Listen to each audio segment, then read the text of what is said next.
আজ আকাশটা বেশ শান্ত, বাইরে বৃষ্টির মরশুম। হঠাৎ করে সুরজিতের ছেলেবেলার স্মৃতি মনে পড়ে গেছে।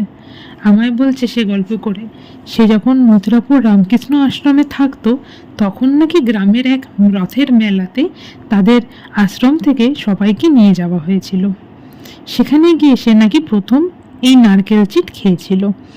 সেই সময় 2 টাকা, 4 টাকা, 6 টাকাতে নাকি বিভিন্ন সাইজের মেলায় পাওয়া যেত এই নারকেল চিট। করে নিয়ে দিয়ে দেবো তিলটাকে একটু ভাজা ভাজা করে নেবো এই ঘিতে। আর তারপরে নারকেলের সাথে যে গুড়টাকে ভালো মতো মা চটকে মেখে নিয়েছে, এটাকে দিয়ে দেবো এই কড়াই। পাক না ধরা পর্যন্ত এইভাবে খুন্তি চালিয়ে যেতে হবে। এখন আমাদের শহরে এসব প্রায় বিলুপ্ত, পাওয়া যায় না বললেই চলে। গল্প করতে করতে কি সুন্দর দেখুন, পাকের থেকে অলরেডি ঘি ছেড়ে দিয়েছে। এইভাবে ঘি ছেড়ে দিলে আর কিছুক্ষণ নাড়াচাড়া করলেই একটু চিটচিটে হয়ে যাবে আর তৈরি হয়ে যাবে এই নারকেল চিট।